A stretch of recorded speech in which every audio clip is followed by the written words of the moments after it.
Көз айналасындағы әжімді кетіріп, моментальный эффект беретін әрі құрамы өте қарапайым маска жасайық. Бізге жұмыртқаның ағы және витамин Е керек болады. Бір капсула витамин Ені саламыз, немесе майлы түрі болса, 10 тамшы витамин Е қосамыз. Сосын жақсылап қасықпен немесе вилкамен жақсылап араластырып аламыз. Көзіміздің айналасына таза қолымызбен, саусақтарымен массаж әрекетімен жағып шығамыз да 10-15 немесе 20 минутқа қалдырамыз.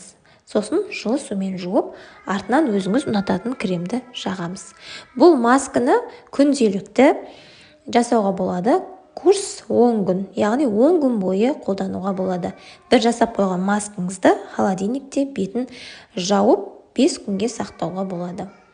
Бұл маска бірден нәтиже береді. Бұрын менің парақшамда болған, көптеген ханымдарға көмектескен нәтижелі маска. Жасап көріңіздер.